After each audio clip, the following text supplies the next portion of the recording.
देखिए, सबसे पहले आज यहाँ आने का कारण मैं स्पष्ट रूप से आप सबके सामने रख दूं। आप सब जानते हैं कि मेरे नेता, मेरे पिताजी के स्वर्गवास को लगभग साल होने को आ रहा। 8 अक्टूबर को उनका निधन हुआ था और हम लोग यहाँ जो परंपरा है 11वें-12वें महीने में हम लोग बरखी करते हैं और बरखी का कार्यक्रम आगामी 12 तारीख को आयोजित हो रहा है। और उस सिलसिले में मेरे पिताजी की खूबसूरती उनके व्यवहार की ये थी कि सत्ता पक्ष के हों, विपक्ष के हों, सबके साथ उनके व्यक्तिगत संबंध बहुत खूबसूरत रहे। और यहाँ पर तेजस्वी भाई, इनके परिवार से एक लंबा रिश्ता रहा है।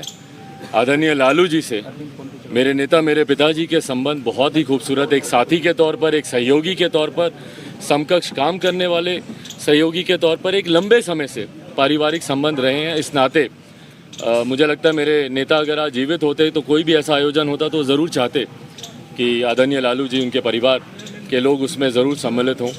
उन्हीं का अंश हूँ, इसीलिए मैं भी उस परंपरा को निभाना चाहता हूँ। और आज तेजस्वी भाई से मुलाकात का कारण भी यही रहा कि मैं आया हूँ इनको आमंत्रित करने के लिए कि 12 तारीख को जो बरखी का कार्यक्रम रखा गया है उसमें ये आएँ। कल संभवतः दिल्ली में मेरी आदरणीय लालू जी से भी मुलाकात करूँगा।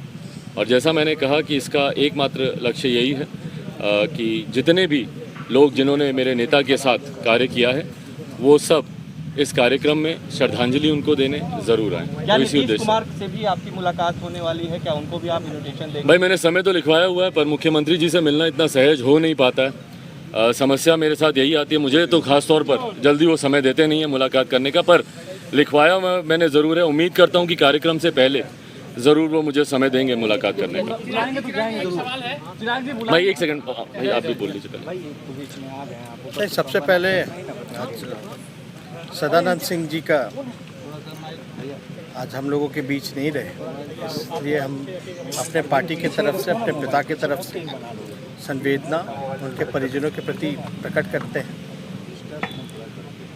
सदानंद सिंह बाबूजी का हम लोगों का काफ़ी पुराना रिश्ता रहा है, हम तो बचपन से देखते रहे हैं।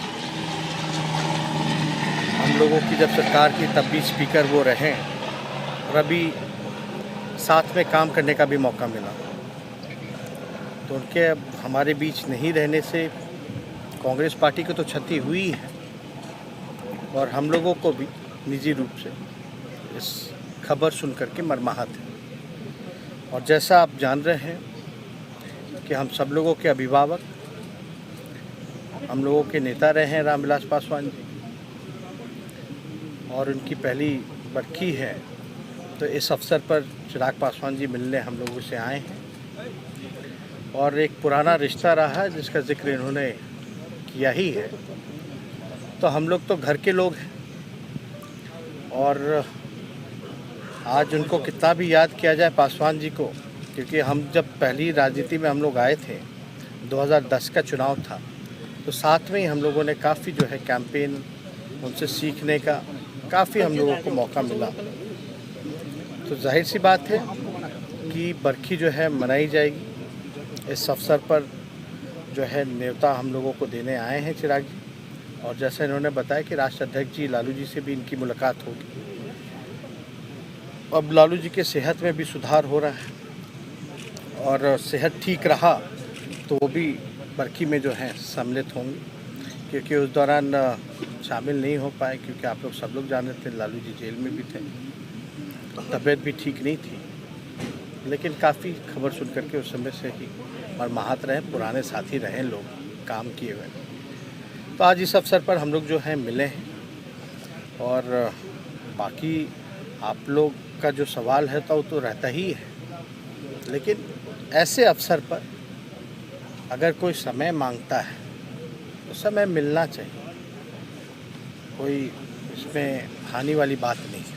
लालू जी ने कहा था कुछ दिन पहले कि उनकी इच्छा है कि चिराग और तेजस्वी साथ आए, तो क्या बिहार में नए राजनीतिक समीकरण भी देखने को मिल सकते हैं? क्या आपने भी कहा था कि डिसाइड तो चिराग पासवान को करना है, आगे चिराग और तेजस्वी एक साथ दिखेंगे? अरे भाई हम तो जो कहना था वो तो हम लोगों ने कह दिया।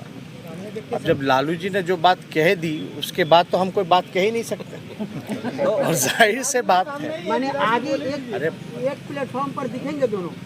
अब देखिए, अब हम पे बोल रहे हैं, हम तो कह रहे हैं कि जो लालू जी कह दिए, जब इच्छाएं जाहिर कर दिए तो उसके बाद मेरा कहने का कोई मतलब नहीं है। राजनीति में चिराग जी, दोनों के पिता एक साथ आए थे। अब गेंद आपके पाले में है चिराग जी, क्या आप देखिए, फिलहाल मैं एक बात स्पष्ट कर दूं, आज जो मुलाकात हुई है इसके राजनीतिक मायने नहीं निकाले जाने चाहिए। ये मैं आप लोगों से आग्रह करता हूं। जैसा इन्होंने भी कहा, आज एक व्यक्तिगत तौर पर एक पारिवारिक कार्यक्रम, उसके लिए मैं इनको आमंत्रित करने आया हूं। आगे के जो राजनीतिक जो सवाल है, मुझे लगता है उसके लिए ये उचित समय नहीं है, जगह नहीं है, उसकी चर्चा हम लोग भविष्य में करेंगे, पर व्यक्तिगत तौर पर मैं इनको आमंत्रित करूंगा। एक सवाल है